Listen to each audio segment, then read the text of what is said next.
Hello and welcome to today's analysis. Today I'm discussing landlord and tenancy law as applicable in Nigeria.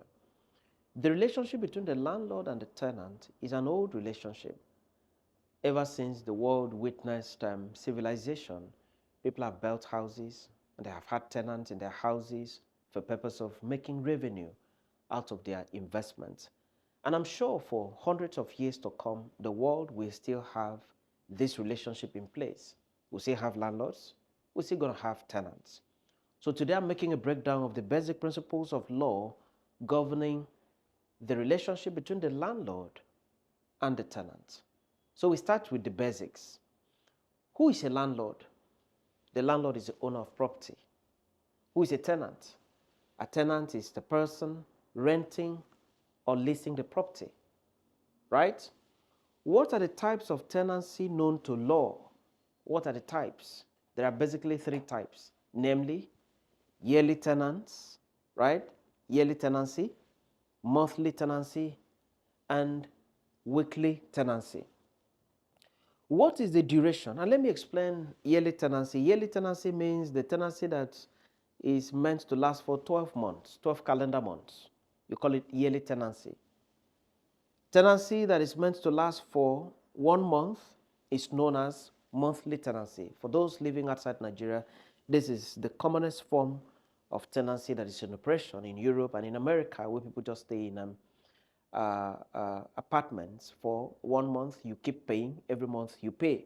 But it's not common in Nigeria, and it's not also common in most parts of Africa. Weekly tenancy is the one that you pay rent every week. So the receipt that is given to you is for 1 week, another week you pay, and so on and so forth. This also is not common in Nigeria, and it's not also common in Africa.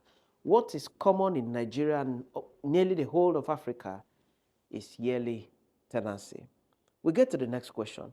What is the duration of quit notice for these types of tenancy that we have stated about? Yearly tenancy, under many laws in Nigeria, is entitled to 6 months notice to quit. You want to give notice to quit to yearly tenant 6 months before the expiration of the rent. The law requires that you give that person notice to quit 6 good months to enable the person to look for an alternative accommodation. Anything less than 6 months will be considered by law to be incomplete, and it's not going to stand. So for a yearly tenant, if you want him to be out of your house at the expiration of the 12 months rent, you are expected to give the person 6 months notice to quit. For a monthly tenant, the law requires you to give him just 1 month notice to quit. After all, he's a monthly tenant. He's not a yearly tenant. So just 1 month to quit, and that is sufficient.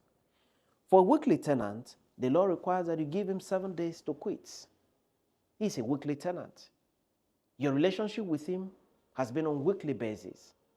And so if you don't want him to stay in your apartment anymore, the law says you give him 7 days to quit. Right?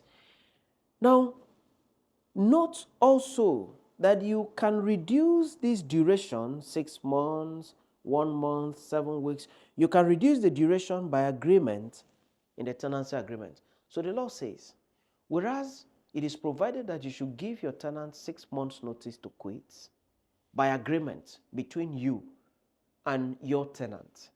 You can say, quit notice shall be for a period of 1 month only, and the law recognizes it. In most laws in the states of the Federation, this provision is included where the tenant and the landlord can sit down and agree on a reduced period for quit notice to be served on the tenant. And that is often reflected in the document known as tenancy agreement. In most of the tenancy agreements I have written, I normally reduce it to 1 month. If it is yearly tenancy, I reduce it to 1 month. The tenant goes through it, appends his signature. My reduction to 1 month is covered by law. The tenant goes through it, appends his signature, and that is valid in law because that is a contract. And the duty of the court, when it has to do with interpretation of contract, is to interpret the terms as freely entered into by the parties. And so when you agree to 1 month notice even as a 6 months, even as a yearly tenant, the 1 month notice is acceptable by law, and you'll be entitled to only 1 month as against 6 months. Note also that there is something called tenant at will. Who is that person? A tenant at will is someone whose rent has expired. Once your rent expires, the law sees you as a tenant at will. You are no more a tenant with rights under the law. You are just a tenant at will. So what is the duration usually given for such a tenant to quit? 7 days notice only. A tenant at will is entitled to only 7 days notice to quit. Even if a tenant at will is someone that had been in the house for 1 year, he was always a yearly tenant. Once your rent expires for 1 day, for 2 days, for 1 month, you are a tenant at will, and you are only entitled to 7 days notice to quit. Now, there are some other questions about who should effect repairs of a building. Who should effect a repairs? This is a question. Who should effect repairs? The landlord, by law, is responsible for structural and external repairs, while the tenant is responsible for internal and minor repairs. So if the fence of the premises that you are staying in falls off, maybe because of heavy downpour, it is not the duty of the tenant. It is the duty of the landlord, because that is external and also structural. If the roof of the building is taken off by wild wind, that is structural, that is external. It is a duty of the landlord to fix that. But when it has to do with internal repairs, maybe the tap in the kitchen gets broken, maybe by your visitor or by your child in the house, that's internal. The law requires that it is a tenant that should fix that. We also ask the question, what are the duties of the tenant in law? What are the duties of the tenant? The first duty of the tenant is a duty to pay rent as and when due. You must pay rent. It is the payment of rent that gives legitimacy to your stay in somebody's house. If you fail to pay rent, your status as a tenant is seriously affected by your failure to pay rent. So the first duty of the tenant is the duty to pay rent as and when due. The second duty is the duty to pay utility bills. If you are using electricity in your apartment, you are expected to pay the bills. You are not expected to keep bills and leave the apartment at the expiration of your rent, at the expiration of your tenancy. So you are expected to pay utility bills, light bills, water bills, and every other bill that falls under utility bills. That's the duty of the tenant. You cannot be consuming and expecting the landlord to be the one to pay. Number 3, duty to keep the property in good condition always. You're occupying somebody's property. You are expected to keep that property in good condition always. As you came to take the apartment, so you're expected to keep it in good condition. Number 4, duty not to use the property for illegal purposes. Illegal purposes. You don't use the property to warehouse kidnapped victims. So you don't give it to kidnappers for purpose of using the property to hide their victims. You don't use the property of a landlord for child trafficking. You don't use it also for drug peddling or storage of illicit drugs and all such crimes that are not allowed by law. So you don't use somebody's property for illegal purposes. Number 5, you have a duty to permit the landlord to inspect the premises, the property, at reasonable hours. So basically, you're going to have an agreement. The landlord is going to call to say, I want to come into the apartment and check the state of the apartment after 6 months or after 3 months or so on. So when the landlord says that, or the landlord through his lawyers or through his agents or representatives says, I want to come and inspect, the law says, as a tenant, you have a duty to allow the inspection. Number 6, you have a duty not to assign or sublet the property to a third party without the consent of the landlord. So people rent an apartment, maybe you rent a 3-bedroom flat, and you give out one of the flats to a tenant without the consent of the landlord. The law says no to that. So you have a duty to inform the landlord before you can bring a third party into the property. Number 7, duty not to develop or attach additional structures without the consent of the landlord. You know, some tenants, when they come into somebody's property, they feel like, erecting additional structure to attach to the property. Maybe you want to have an external kitchen in addition to the one that is inside. Maybe you want to erect pillars and all that and make it more comfortable. The law says you do not have the right to do that unless and until you have the permission of the landlord, the consent of the landlord to do so. It's not only the tenant that has duties regarding a property. The landlord also has duties. So what are the duties of the landlord? 1, duty to provide safe and habitable property to the tenant. You can't just collect money and you refuse to provide a safe dwelling for the tenant. As you collect money, you are expected to provide good dwelling for the tenant. Number 2, duty to make routine maintenance to keep the property in good condition. Always routine maintenance, right? Number 3, you must allow the tenants to enjoy the property peacefully without undue interferences. Some landlords can make life unbearable for the tenants. So they come in, they don't give you peace of mind at all. They don't allow you to enjoy the property that you have rented. The law says no. Oga landlord, you have rented the property. You have a duty to allow the tenant of the property to enjoy the property peacefully and quietly.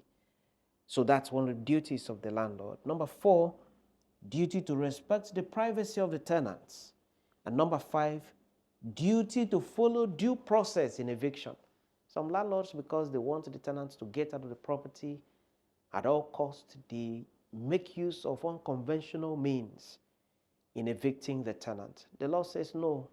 Oga landlord, you must follow due process in evicting a tenant. You do not have the right to do as you wish because you are the owner of the property. Your tenant also has rights. Yes, you also have rights as a landlord, but you must follow it through the due process of law. Now, there are some basic questions also. Am I supposed to pay rent during the time that the landlord has taken me to court? This question has been asked by some tenants. The landlord, he has asked you to pay, you don't want to pay, and the man is frustrated, he has taken the matter to the courts. So while in court, and sometimes matters can last for 6 months in court, some can last for 3, some last for 1 year. The question is the tenant that is in court with the landlord expected to pay rent during that time? The answer is yes. For as long as you are still in occupation, you are still in possession of that property, you have to pay rent till you give up possession. So if you keep taking adjournments and keeping your landlord in court for 3 months, 6 months, and so on, and it's still counting, you enjoy the adjournment, note that the landlord is entitled to recover his rent from you even for the period of time that the matter is in court. Another question here would be, which court should I go to evict a tenant? The answer is mostly the magistrates' courts. In every state of the Federation of Nigeria, there are magistrates' courts created by laws of the House of Assembly of the various states of the Federation. And they give jurisdiction mostly to magistrates' courts. Yes, it can be called rent control courts or rent courts, right? Whatever name is given, that's court. Such courts are usually presided over by magistrates, right? So it is mostly the magistrates' court that has the jurisdiction to hear matters of this nature. But note that the magistrates' court has to be the one that is in charge of the area where your house is located. So you cannot be in your house, if your house is in Igbo, you cannot take someone to Ikeja, right? You cannot take someone to a different, part of Lagos altogether, which is far away, and does not have jurisdiction over where your property is located. You have to do it in the magistrate's court within the area that your property is located. The other question is the landlord allowed to take off the roof? And this is very important.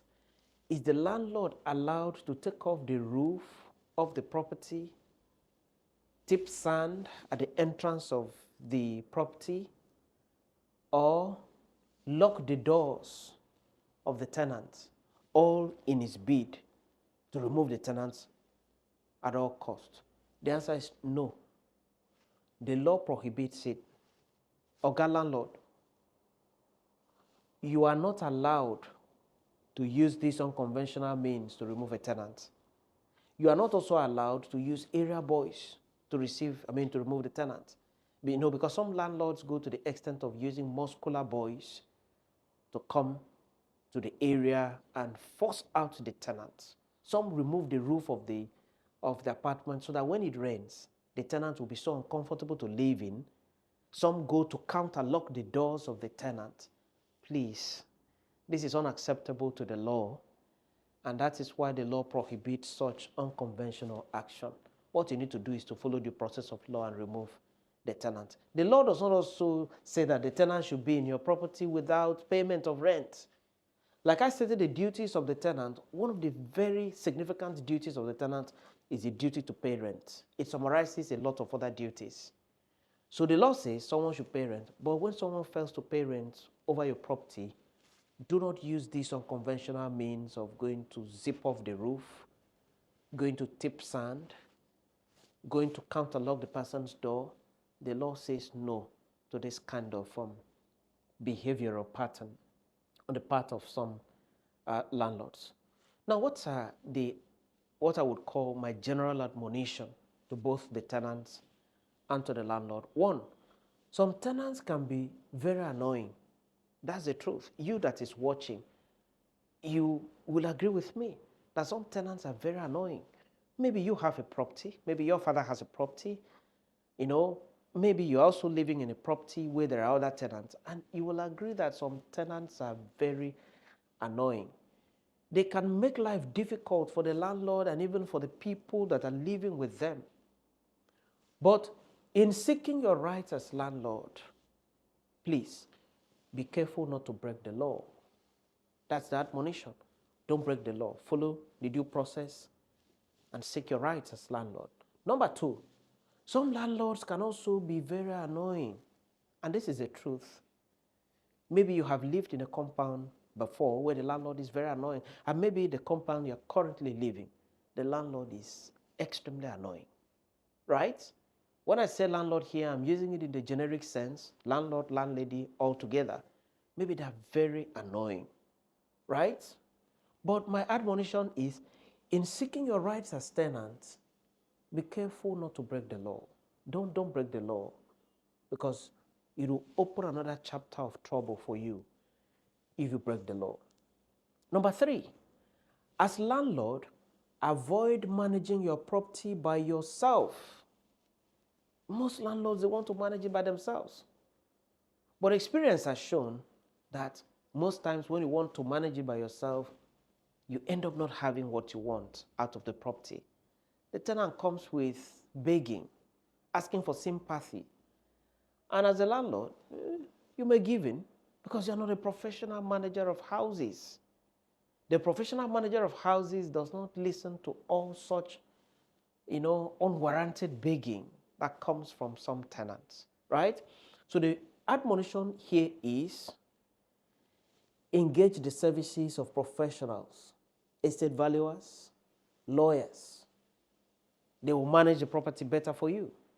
Number four, if you are a house manager, lawyer, estate valuer, or any other representative of the landlord, right? You have a duty to remit the rent received from the landlord, for the landlord within reasonable time. Some property managers, asset valuers, some lawyers also, and some other persons, they receive rents meant for the landlord, and they make use of the rent for other purposes.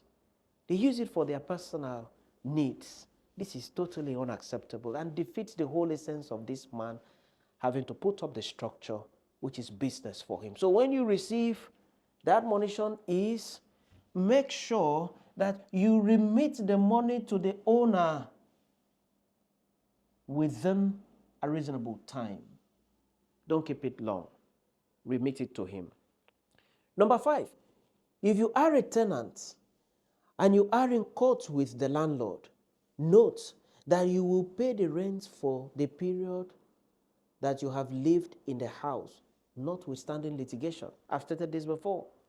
So reduce the period of time that you are in court with the landlord and refusing to pay rent, because eventually you have to pay rent. It becomes a debt which can be recovered through execution of orders of court to get the money.